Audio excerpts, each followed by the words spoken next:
what's up, everybody? Welcome back to another episode of The Real Heroes Show. You got Corey and Nick with you here as always, and in today's video, we are going to be doing a spoiler-frick review of the 4th episode of Marvel's What If, which is about if Doctor Strange lost his heart instead of his hands. Nick, how you doing, buddy? Doing well. A little are you sorcerer sad? vibe. Yeah, I'm a little downtrodden. They should have named this episode Doctor Strange in the Multiverse of Sadness. Yeah. Yes, that's actually really good. Lord Almighty, this was an existential mindfuck of an episode. Yeah. Again, there will be big spoilers on this video, so if you don't want to know what happens without seeing the episode, go over, check it out on Disney Plus, then come back and see us, like and subscribe, and let's get right into it. So this kind of starts. It sort of parallels the Doctor Strange solo movie from 2016, which is the formula that What If has kind of followed for almost every episode that it's done so far. But instead of Doctor Strange having the car crash and losing the ability to use his hands to perform surgery, Christine Palmer, played by Rachel McAdams, who came back for this, which is very cool. She's in the car with him instead, and she perishes, and he loses his heart, and that is what drives him to go seek out the mystic arts, and he becomes Doctor Strange, but becomes quite a bit more powerful version of the character than what we see in the film, and kind of goes on a little bit of a Anakin Skywalker-esque I need to bring my lady back quest. And it doesn't go overly well for him. So what did you think of this episode overall? And then we'll get into some of the interesting talking points. Overall, it was obviously very interesting to see the extent of what Doctor Strange can do, right? With the Eye of Agamotto, and really just using the amount of knowledge that is at his disposal, and just the length that he'll go to essentially bring back the woman that he loves. There's this like Anakin, I need her, like sort of in his life, and he won't let go. But I thought it was interesting of how it happens when he's not whole. There are two versions of him. Yeah. And even though we see one that's lost control, and because it's almost like he tampers with the dark side essentially, right? He loses it. He goes full bore crazy down the mystic arts, and you got the other Doctor Strange who is reminiscing over the 2-year anniversary of Christine Palmer's death, and he heeds Wong's advice, and like, I'm gonna have some tea and not do something stupid, and then it's like, oh, everything looks terrible outside. There must have been some strong tea, but not really. It's your other half that's literally destroyed the world and is now completely destroying the universe. Yeah, and is now here to destroy / absorb you. Yep. And we got to see some crazy stuff with the creatures that he attempts to absorb. Some really cool things. I have to throw this out there.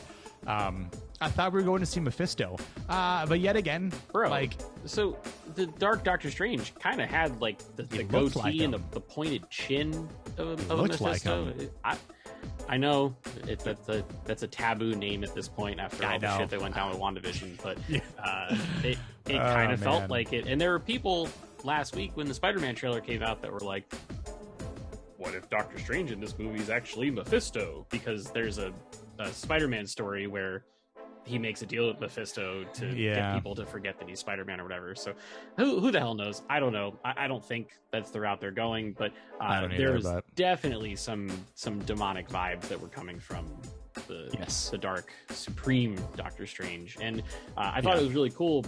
They kind of used color to show the difference in the type of magic. So like the stable Doctor Strange was using the orange spells, which he does in the movies you usually see. And this one was using red magic, which usually that's like a chaos type magic, which is what Wanda uses as a Scarlet Witch. So some interesting tie-ins there. I thought that was all pretty cool.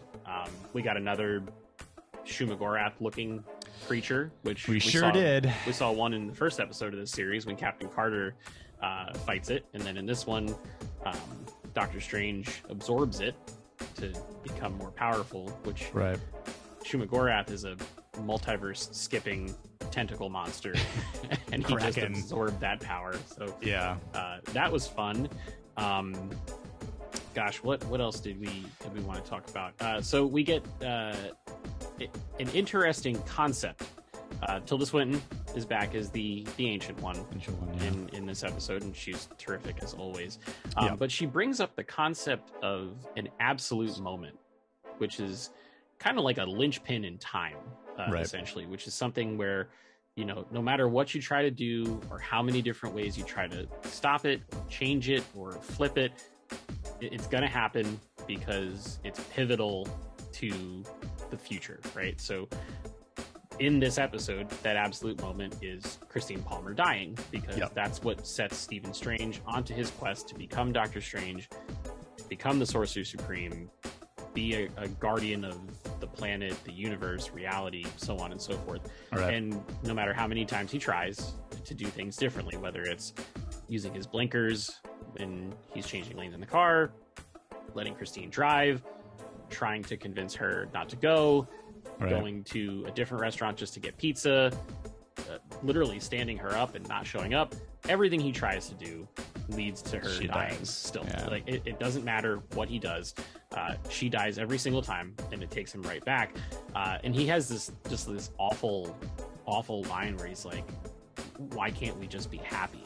Yeah. And I was like, man, phase 4 of the Marvel Cinematic Universe is just like the super depressing. Everyone needs fucking therapy version of Marvel. Like Wanda's all messed up.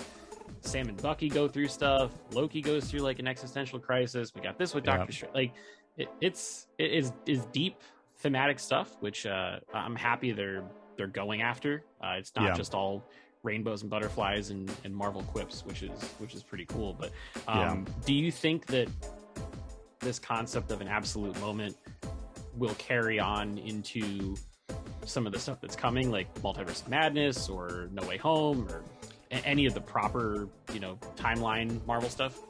Yeah, I was just thinking about it too. And I have to quote Thanos and say, I am inevitable. If he is inevitable, that means like him doing, committing genocide is just, it's always going to happen. Although, again, with the What If episode from episode 2, where T'Challa talks him out of him committing genocide. So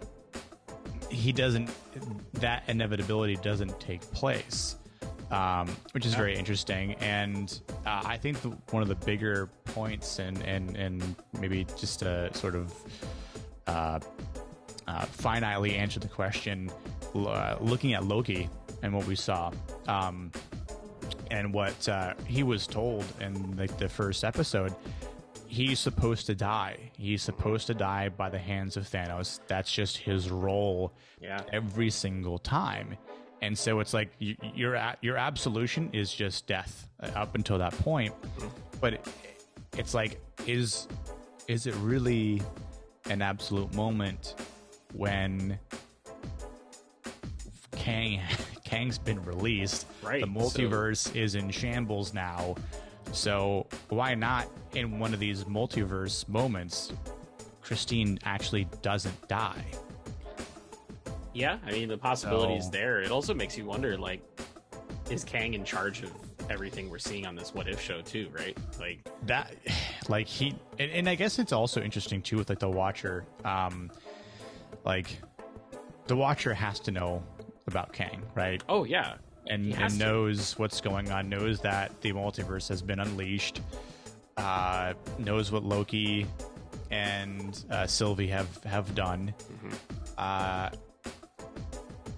But I wonder, especially with what we see at the end of this episode, when Stephen Strange is actually talks, and I guess we'll talk more about this in a moment, but when he actually talks to the Watcher, will the Watcher at any point in time, or try to talk to Kang, or anything else that's happening within this multiversal paradox that they're all in, right? Because Sure. if Christine Palmer does exist in another timeline and the Watcher knows it, you know, again, him interfering would be him telling, you know, Doctor Strange, right, Stephen, there is a moment in time in another place where she lives, but I'm not going to tell you where, because if I do and you go there, it's going to fuck it all up. Fuck everything up. So, you know, that kind of sounds like what Wanda's about to do, right? Because if you look at that post-credit scene from WandaVision where she's learning how to use the Darkhold, my kids. She hears the kids, and she's like, fuck, I gotta go get them. That is probably going to screw up a lot of stuff in that main MCU timeline. This feels a lot like that. But to get into the Watcher thing, like you mentioned, you know, he mentions in every episode, I see all this, but I can't interfere. Yeah. And then he kind of interferes. Just the mere fact that he had a conversation with Stephen Strange, to a degree, is him interfering. You know, right. And I thought going into this that when you hear the narration, it's meant to just be the Watcher telling us as the audience the story. Right. But then in this episode, they flip that on its head, and as he's talking, Doctor Strange hears him, and he's like, "Wait a minute, is somebody Someone here?" there? Yeah. And then like he senses his presence, and then later on in the episode, they even have like a full blown conversation, and that to me is huge. Yes, because I thought the entire series of what it was going to just be, okay, cool, Jeffrey Wright's Uatu the Watcher is going to just be your narrator. He's your guide through all these weird, wacky stories, and that's going to be it. But now he's having interactions with the characters. I wonder if there are any ramifications to that that could bleed over into proper live action stuff. Who knows? You know, possibilities are endless with that. Yeah, I would like to see the Watcher in live action at some point in the MCU. For sure. And we got a glimpse of him in Guardians of the Galaxy 2. That's Stan Lee's cameo, is that he was a Watcher that was sent to Earth to observe and report back. But Jeffrey Wright is so good. His voice is so perfect for that sort of thing. I'd love to see that brought into the live action. I love the line where Doctor Strange is like, "Tell me what I need to do. You're a god." And he's like, "If I told you what to do, you wouldn't listen anyways." Yeah. And, like, that parallels Wong telling him not to be stupid in this episode. Yeah. That parallels Wong telling him in the Spider-Man trailer not to cast the spell to get people to forget that Peter's Spider-Man. All the stuff that they warned him about in the first Doctor Strange movie. Like, Doctor Strange is a rebellious dude. He thinks he's smarter than everybody else, and he could just go off and do his own thing. And obviously the Watcher, who has seen and observed everything, knows that. And he's like, why would I waste my time and tell you what to do? You're going to blow me off anyways and go do whatever you want. So good stuff. Really strong. Hearing Cumberbatch and Wright go off on each other. That was really good. Pretty dynamic shit. So I would say, and Jeffrey Wright says that, you know, as the Watcher, because I'm not a god and neither are you, and that's just sort of like he tried to humble him a little bit, like, you know, calm down, son, like, you know, you may have absorbed some dark powers and whatnot, but you stepped way over the line here. You don't have control. You can't have control because you, as much as you thought you could absorb the power of the multiverses, still outweighs you tremendously. And it's like, again, even from what we've seen to this point, he still doesn't know everything, like Doctor Strange, that is, right. You know, because he really hasn't been in that position for very long. No, a couple years. So he's very naive and he lacks patience to really see things through, especially with what we see in Spider-Man, right? Like, this is a what if episode, so this doesn't really affect the continuity of the MCU, but it still parallels the way shit can hit the fan. Mm-hmm. and that's what also starts to happen in Spider-Man No Way Home. And it's like, just, you know, I would like to almost see at that point too what the Watcher would have said, like, you know, Steven, if you just would have listened to Wong, everything would have been fine. Right. And you know, it's like, look, Spider-Man's just going to have to deal with it. You know what I mean? Like,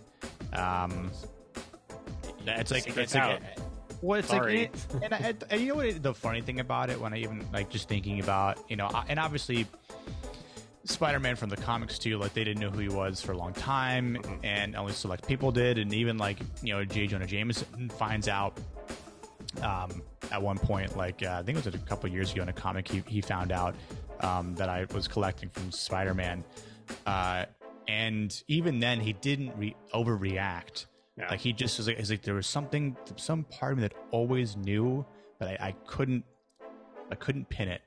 And then because what ends up happening is there's like a J. Jonah Jameson's in trouble, but Peter Parker basically saves his life, and so he's like, your secret's safe with me. Right. And the person who wanted to expose him the most was like, no, you're cool. Yep. But you think about, everyone knows who everyone else is. Everyone knows Tony Stark is Iron Man. Everyone knows that Chris Evans, wow. Steve Rogers is fucking Captain America. Same thing with Sam Wilson now. As you know, it's like identities being kept secret isn't really a big thing. Spider-Man's the only one, and now he's like, don't out. tell my identity. Like, I'm in high school. Like, bro, grow the f up. Like, Mysterio was like, nah, son, your world's about to find out. You know what I mean? It's like, at one point, everyone's going to know who the Fantastic Four members are. Or like, Reed Richards and Sue Richards do this. Like, you know, that. Again, I feel like that's what the Watcher would have done, as we see in this episode of What If. So, right. But man, the context of everything with what this does, mainly from the Witcher. Wow, the Watcher standpoint. Watcher. That's I'm all over the place right now. That's how Cavill ends up in the MCU. He just shows up as Geralt and starts fucking people up. Gets mutated. You said a few seconds ago about how one thing or one false move could ruin everything. Right. And that's literally what ends up happening in this episode, right? So Strange is on this, he's hell-bent on getting Christine back, and he does whatever it takes to be able to do it. And then once he gets it, literally the universe closes in on them. Yeah. And then she disappears, and he's stuck in this little tiny pocket of the universe by himself and can't get out. And then it just fades to black and goes to the credits, and the Watcher says something like, you know, and then this is proof or something that one wrong step or one false move can destroy an entire universe. Yeah, so that universe is gone?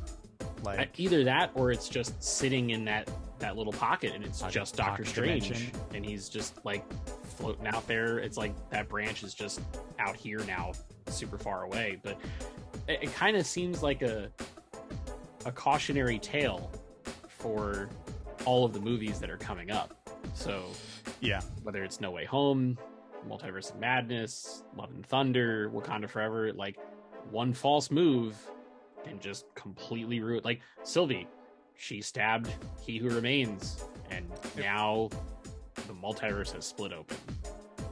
All it takes is one move. Like that stuff was great, and like all of this in a cartoon on Disney Plus. It's like, I love that, man. It's like, it's just a cartoon, they said. It's for kids, they said. Nope. It's for adults. Heavy themes in this one. For me, this was my favorite of the four that they've done, and I've liked all four of them, but I thought this one went to a different place and was. I love soul crushing sadness. It gives me energy. So that's Cora's absorption magic. That's it. Soul crushing. You know, it was very different from the rest, and I like that it's different, and I think that's what really sets apart these episodes. And while they're trying to do something right, like every episode mirrors a movie that we've already seen, but it's retelling it in a way that it's new and it's still like fresh, you know, conceptually. And I think, you know, especially with this one, where I think the other one had these happy higher up moments, aside from like, Chadwick Boseman not, being alive anymore. Sure. But this one was just, it was depressing from start to finish. Yeah. I'm like, wait, that's it? Like, is that universe destroyed then? I'm like, there's plenty of them out there, but like that's it. I was expecting something else. I'm like, nope, those are the credits. Oh shit! It just went right to that photo of the Sanctum Sanctorum with executive produced by Kevin Feige or whatever. You're like, okay, cool. Yeah, but, I mean, they've touched on everything though so far. Like in this show, episode 1 was kind of just like an action adventure thing. The second episode was like a sci-fi thing. The third episode was a mystery. This one is like a existential, what's our place in the universe? Like they're hitting a bunch of different genres, which I think is great. And then, we still have a bunch of other stuff that's wildly different from any of this. We still haven't seen Party Thor yet, which Party Thor is supposed to be a thing. We haven't seen the zombie stuff yet. We haven't seen Killmonger saving Tony Stark's life and what that looks like. So like there's a ton. Viztron, whatever. Yeah, Vision with all the stones. So I think the other thing that it definitely became more apparent after this episode. This is like the last theme or point I have was we noticed a lot of it in the movies, but especially these episodes. Love is a very strong theme. Mm-hmm. You've got the love between Steve and Peggy, love for T'Challa and his family, but like even his new family with Yondu, which again they all parallel the movies we've seen. So it's nothing new per se, but it's still carrying over and it's still continuing. And the love from Hank Pym and his daughter. Yeah. And then like again he went fucking mad. I was like, I'm gonna start killing heroes because fuck everything else. Yep. He literally went insane. And same thing with Stephen Strange. Wow, the love of my life is dead. I'm just gonna absorb everything I possibly can and turn to dark magic and just that's that. The universe is gone now. Whoopsie daisy. Build a Busher. Whoopsie daisy. Great stuff. So I wonder if we'll continue to see that through these episodes. We see it in No Way Home. It was like, MJ, she would know who I am because he fucking loves her. So it's like Ned, Aunt May, all of it. Yeah, exactly. So I mean, it's people. All in all, people will do some crazy shit for love. It happens in real life. It's nothing new. It's nothing far fetched. It's just the interesting way of them conveying it in these what if episodes, especially this one that hits the hardest, I think. So yeah, this one definitely. I thought that last week's was kind of a downer because it was just like all your favorite heroes just getting like yeeted every 5 seconds, but this one was just like it was a small, intimate story. I think it had the smallest voice cast out of any of the episodes so far. It's only like really 4 or 5 main people. It told a very tight, concise, clear story, knew exactly the message it was trying to convey, and it also made us ponder on some other stuff, like how does this really all tie in? How does the Watcher connect? Does this stuff extend out to live action? So to me, it was as good of an episode as we've gotten from this show. Very thought-provoking, which is always nice. I'm going to be thinking about this one for a while. Probably going to watch it again today or tomorrow just to soak more of it all in. I am going to give this one a 9.2 out of 10 because I thought it was the best one so far. And I even told some people that like don't dig Marvel shit that they should watch it because it's just a good story. Yeah. So. I think I gave the T'Challa one a 9, but I have to give this one at least a 9 as well. this is a little bit better, so I'll go like 9.1, 9.2 ish, so right around the same thing. Just gotta leave some room just in stellar. case something ends up being better than this. Mind blowing, yeah. But this was a banger, a true banger. So so I think that's gonna wrap it up for this video, folks. We would love to hear what you guys think about this one. There's a wonderful comment section below this video where you can share your thoughts with us. Let us know what you think. How do you think that the watcher is going to tie it together? Like, did you think he was just a narrator? Did you think he was going to interact with the characters? Let us know in that comment section below. We love to read the comments. We love to respond to the comments and build a little community over here in our pocket of the internet. We'd also really appreciate it while you're here if you can go ahead and like this video, subscribe to the channel if you haven't already, turn on your notifications, and share the video with your friends to help us out for free. We will be back tomorrow. Nick's got a review of what is it, episode 5 of Titans that the review's dropping for tomorrow, and then episode 6 of that will be coming out this week as well. We're gonna talk about the Marvel one-shot All Hail the King that came out shortly after Iron Man 3, because it's got some ties to Shang-Chi, which comes out this week, and then we're going to record our spoiler review of Shang-Chi over the weekend and have that out for you as well. So lots of great stuff on the horizon from us, so please make sure to stay tuned for it. And until next time, we'll see you guys in the next video. Peace.